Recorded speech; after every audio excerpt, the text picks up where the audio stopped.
Hi, everyone. Welcome back. I'm your host, Linda Belzile Buisson, and I'm so thrilled to welcome Penny Norket today. Hi, Penny.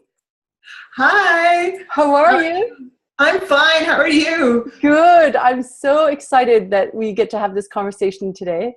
I've seen some of the stuff that you do, and it's amazing, inspiring, and I'm sure that this is going to be a fantastic conversation. I'm looking forward to it. Cool. Just so our audience sort of has an idea of who you are and what you do, Penny Norket is an empowerment coach and success strategist, and she loves to work with new coaches and help them be successful. How cool is that? And her particular specialty is helping women claim their brilliance and reach their core to shine. Oh, I love that. Yeah. Can you tell us more about sort of who you are and what your story is, Penny? Oh, you have time? Time. One of the stories is that I've worked in corporate for so long for other people. And when I lost my job, I was like, and I truly believe the universe gives you a little nudge every now and then. And so what happened was I wasn't getting the jobs that I wanted, and the ones I was getting, I didn't want. And I just started exploring, and I realized coaching was, and I did a confidence challenge way back when with Jamie Alexandria. And it was, it just started me in my whole journey of becoming an empowerment coach. Awesome. Awesome. And so what, like, you got to empowerment coaching, you now help others, build their confidence and claim their brilliance and reach their core, to shine. So have you always been this amazing? Like, did you come from like such great, amazing beginnings?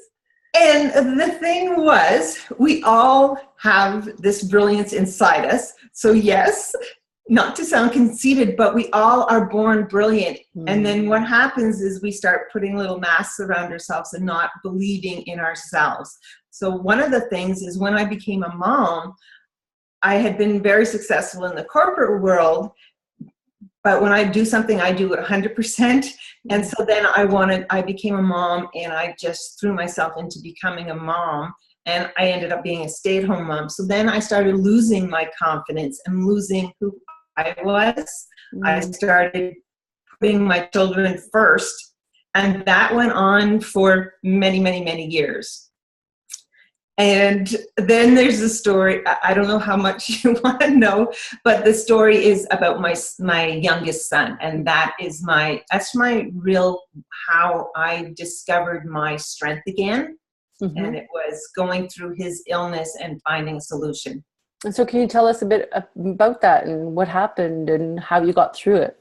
So what happened was, I always knew, like when I was little, I knew I was going to marry this tall, dark, and handsome guy. And he wasn't going to be from my small hometown of Greenville Park, Quebec. He was going to be from somewhere else.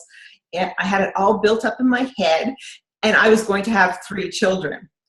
Lo and behold, I do meet this guy, tall, dark, and handsome. You may laugh now because he's bald, but he really was tall, dark, and handsome. He's still tall, and he's still tall, and he's still the love of my life. And the thing was, we wanted 3 children, and I had my first children very close together. So my first 2, Robin and Christopher. And yes, I did like Winnie the Pooh, so it would be Christopher. Oh yes, I didn't know.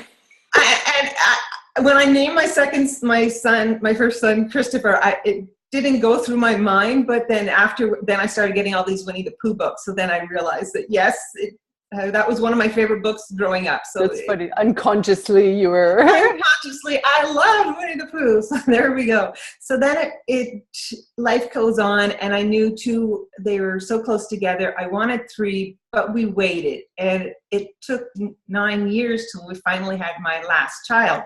And then when he was born, like my family was complete. I was like, yay, we have 3. but he had a health issue that it was undiagnosed. I knew something was wrong, mother's intuition, but the doctors were saying, no, it's fine. It's he's within normal ranges. Don't worry.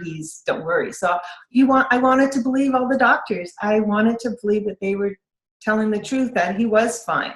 And he missed birthday parties, Halloween. There was many things that he missed because he was ill, but we kept, he has the flu. He has this. There was always an answer to what the issue was. Yeah. But by the time he was 14, that's when it really all came to a head. And he developed a migraine headache that did not go away. Oh. And for like years.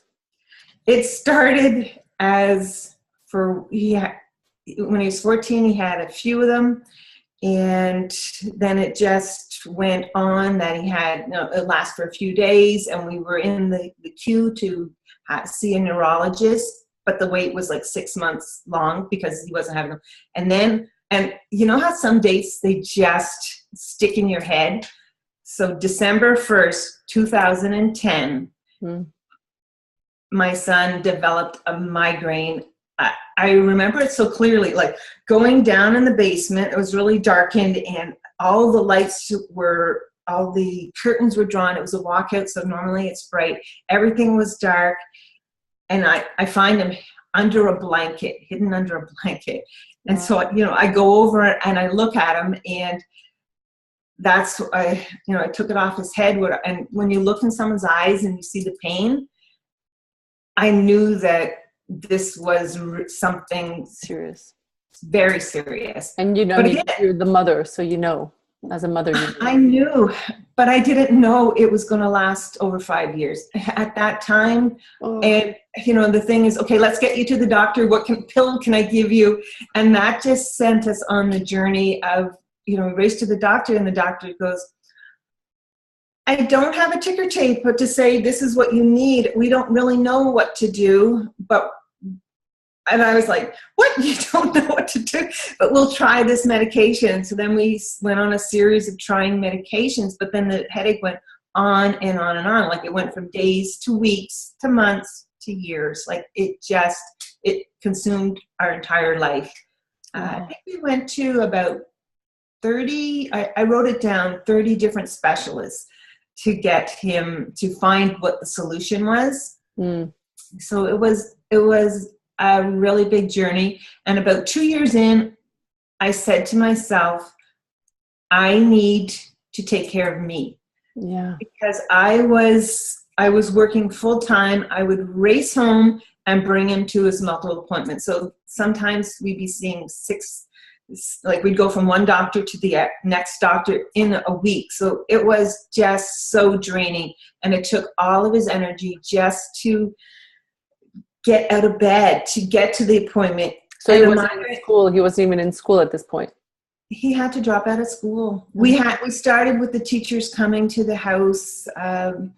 And this was he was so smart. Like when he was in I remember this one so clearly. We're driving in the car, and he was 4 years old, and he said, Mom, they have this toy at this restaurant. And I'm going, oh, who told you that? He goes, well, it's on the sign. I go, what sign? And he read the entire sign to me saying that, and I was just flabbergasted. He was reading it for that I didn't even realize.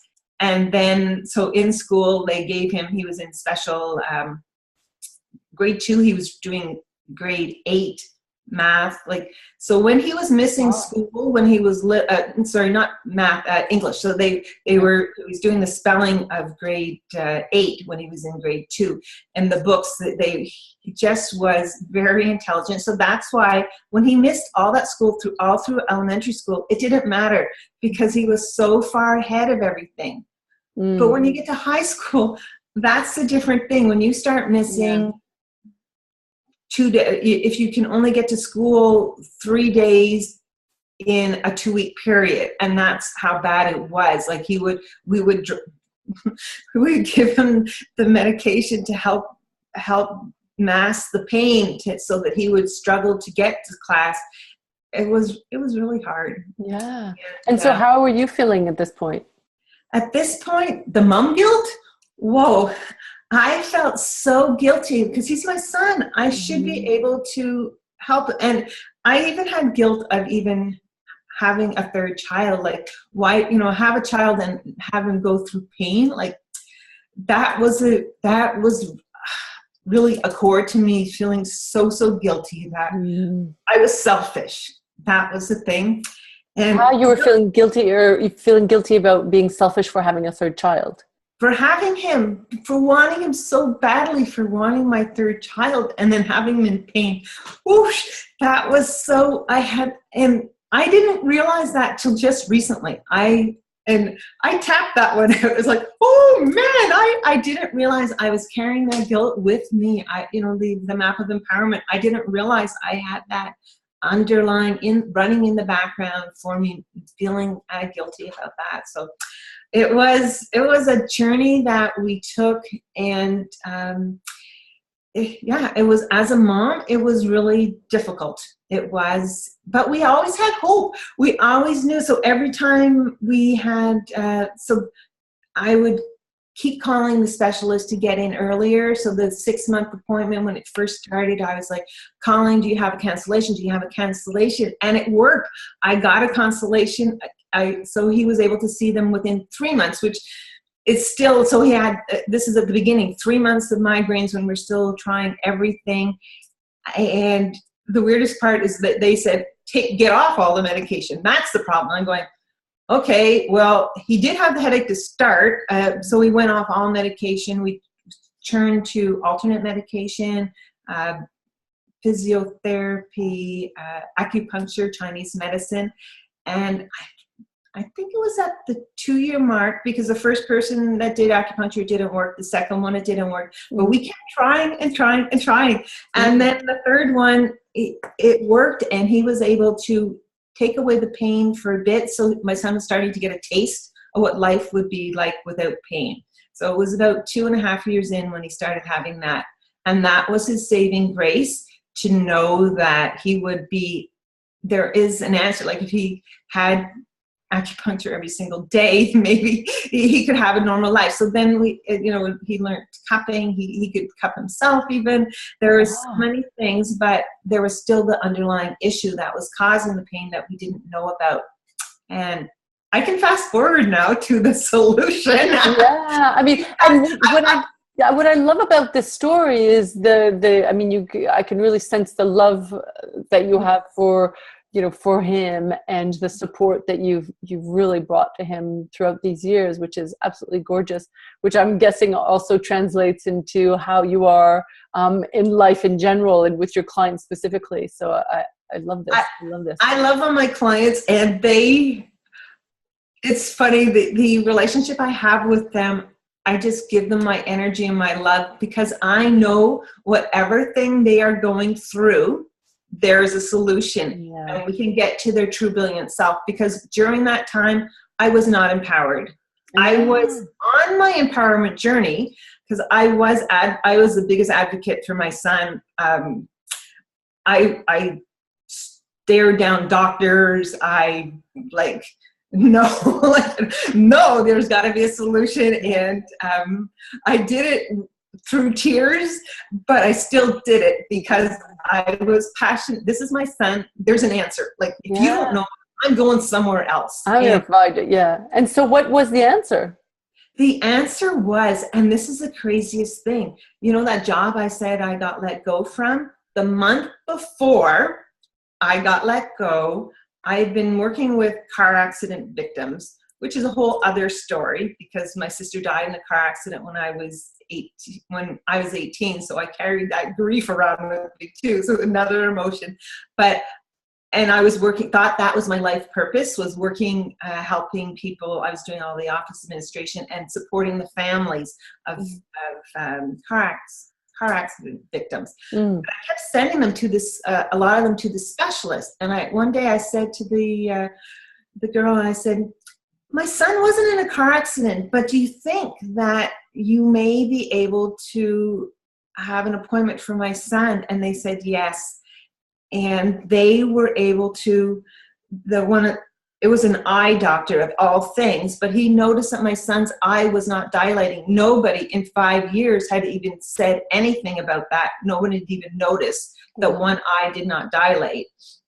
And he sent us to, again, this sounds funny, he sent me to an ear specialist because my son had ringing in the ear. And then again, oh my Lord, I didn't know that my son had ringing in the ears. We had so many other issues, the stomach issues, the headaches, the losing weight. He really was a wreck at that time. And there were just so many different issues coming up, and I didn't know. So we brought him to this ear specialist who said the best thing to do with ringing in the ears is to ignore it. So my son was actually doing the best thing, but she said, I know someone that you should see, and gave us a referral to the doctor that was able to diagnose the problem. And when we went into that office, he knew my son. Before my son even said what was wrong, he said, do you get this? Do you get that? And my son and I were looking at each other going, are you kidding? Like, everyone thought. Did you read my file? Did you even read my chart or something? And it was because everybody else was treating my son in each incident separately. Yes. So they were treating the stomach, they were treating the head, they were treating the ear, eye, whatever. They only were focused on one area. They weren't treating my son as a whole person. He had suffered from migraines himself. He developed a machine to help the process to get better. And it wasn't all in my son's head. It wasn't stress. It was his neck muscles from birth had not been developed. So when he turned 14, his neck was so stiff. Like when you asked him to turn his head like this, he had to lift his head up and turn it. And that was the solution. So people normally can put your chin right down to here. This was 7 centimeters away. And they were able to, through physiotherapy, it was very intense for my son, able to teach his neck how to develop it. He is now an honor student at university. He's in a long-term relationship. He can drive, and he has a part-time job. All because of the love of his mother and the belief and the support. He has a life again. You are amazing.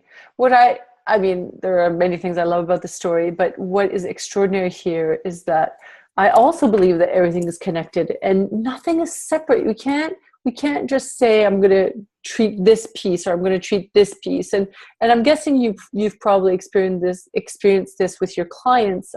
And surely, I mean, you have with your son, but it's like, you can't just look at an individual and say, we're going to solve this piece, because all the other pieces around need healing as well, or they need to be looked at or taken into consideration as a whole, rather. I mean, everything's connected. We're all one. We all are connected. We all have our inner brilliance. We are all one. Yeah. And this is what I love about coaching, is exactly that. Of my clients, they come to me with this issue, and really the issue is something way over here. They don't even know. It's all unconscious. It's all behind them. They don't even associate the two. But as you and I, as coaches, when we come in and we see people from the bird's eye view, we can look down on the entire situation and heal them and help them heal, give them the confidence, give them back their confidence, because it's always in them. It's always there. Yeah. Just helping them do it. And, and this is most definitely my experience as well, is that we, come into this world and we sort of receive all these rules and instructions. And it's like, do I even have the permission to be who I truly am? And then I meet people and they're like, I don't even know who I am anymore. So that's what, I mean, I love this story, because it's really about saying, I know who I am. I know how I can get through this, and I know I will. And I don't have the answer, and I don't need to have the answer yet, but I know there is one and it will come. which is amazing. And that's how a lot of people, they get stuck or lost because they try to do it by themselves. I know. And you need someone in your court. You need someone to believe in you and validate you. That was one of the biggest things, is that the doctors would look at my son and they'd walk into the office. So he was walking, and they would say, just send him to school. He needs to learn to live with his pain. Just send him to school. And the worst part is, at the beginning, I did believe them, and I would send him knowing the pain he was in and knowing that it wasn't the right answer, but I wasn't listening to myself. I wasn't listening to my intuition. Yeah. But through this whole journey, wow, now I have the confidence. I am stepping out of my comfort zone, left, right, and center. I am leading women. I have a private Facebook group, Claiming Your Brilliance, and we'll put the link below. Like include the link so that people can. Okay, and this is when I do my visibility challenges, seeing them, people being afraid to go on Facebook Live for the first time, and I tell them my story.